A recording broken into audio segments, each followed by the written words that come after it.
अस्सलाम वालेकुम। ਤੁਸੀਂ ਦਰਬਾਰ ਸਾਹਿਬ ਕਰਤਾਰਪੁਰ ਦੀ ਬਹੁਤ ਸਾਰੀ ਵੀਡੀਓਜ਼ ਦੇਖੀਆਂ ਹੋਣਗੀਆਂ। ਅੱਜ ਮੈਂ ਤੁਹਾਨੂੰ ਕਰਤਾਰਪੁਰ ਦੇ ਰੇਲਵੇ ਸਟੇਸ਼ਨ ਦੇ ਬਾਰੇ ਵਿੱਚ ਦੱਸਣੀ ਆ। ਨਾਰੋਵਾਲ ਤੋਂ ਜਦੋਂ ਤੁਸੀਂ ਦਰਬਾਰ ਸਾਹਿਬ ਦੀ ਤਰਫ ਆਉਂਦੇ ਹੋ, ਸੱਜੇ ਮੁੜਨ ਦੀ ਬਜਾਏ ਤੁਸੀਂ ਖੱਬੇ ਮੁੜ ਜਾਓ। ਖੱਬੇ ਪਾਸੇ ਇੱਕ ਕੱਚਾ ਜਿਹਾ ਟਰੈਕ ਬਣਿਆ ਹੋਇਆ ਹੈ, ਲੇਕਿਨ ਇਸ ਟਰੈਕ ਦੇ ਉੱਤੇ ਗੱਡੀ ਜਾ ਸਕਦੀ ਹੈ। ਇਹ ਹੁਣ ਅਸੀਂ ਦਰਬਾਰ ਸਾਹਿਬ ਦੇ ਕੋਲ ਪਹੁੰਚ ਗਏ ਹਾਂ। ਬਸ ਥੋੜ੍ਹਾ ਹੀ ਅੱਗੇ ਜਾ ਕੇ ਤੇ ਅਸੀਂ ਉਹ ਟਰੈਕ ਤੇ ਪੈ ਜਾਵਾਂਗੇ।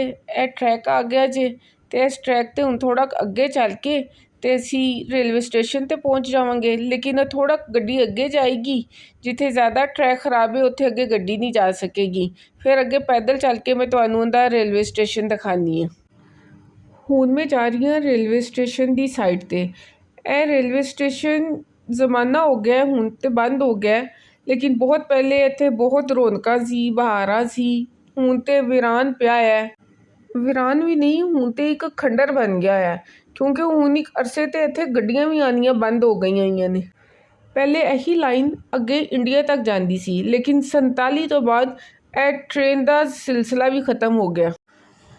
ਇਹ ਦੇਖੋ ਜੀ, ਇਹਨਾਂ ਨਾ ਬੋਰਡ ਵੀ ਲੱਗਾ ਹੈ। ਬੋਰਡ ਦੇ ਉੱਤੇ ਲਿਖਿਆ ਹੈ, ਮੈਂ ਤੁਹਾਨੂੰ ਕੋਲ ਜਾ ਕੇ ਦਿਖਾਉਂਦੀ ਹਾਂ।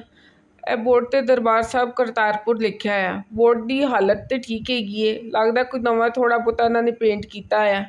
ਖੱਬੇ ਪਾਸੇ ਅਗਰ ਤੁਸੀਂ ਦੇਖੋ ਤੇ ਇਹਦਾ ਪਲੇਟਫਾਰਮ ਨਜ਼ਰ ਆਏਗਾ, ਤੇ ਸੱਜੇ ਪਾਸੇ ਇਹਦੀ ਰੇਲਵੇ ਸਟੇਸ਼ਨ ਦੀ ਬਿਲਡਿੰਗ ਨਜ਼ਰ ਆਉਂਦੀ ਏ।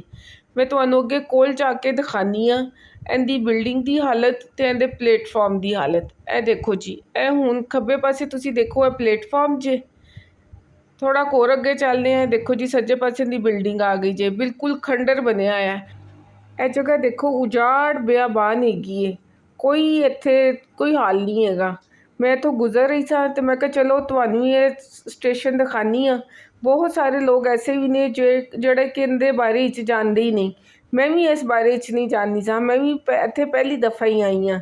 ਤੇ ਮੈਂ ਕਿਹਾ ਚਲੋ ਆਪਣੇ ਨਾਲ ਨਾਲ ਮੈਂ ਤੁਹਾਨੂੰ ਵੀ ਦਿਖਾਵਾਂ। ਉਮੀਦ ਕਰਦੀ ਹਾਂ ਮੇਰਾ ਇਹ ਵਲੌਗ ਤੁਹਾਨੂੰ ਪਸੰਦ ਆਇਆ ਹੋਏਗਾ, ਤੇ ਆਪਣੀਆਂ ਦੁਆਵਾਂ ਵਿੱਚ ਮੈਨੂੰ ਯਾਦ ਰੱਖਣਾ। ਅਗਲੇ ਵਲੌਗ ਵਿੱਚ ਮਿਲਾਂਗੇ ਇਨਸ਼ਾਅੱਲਾ। ਰੱਬ ਰਾਖਾ।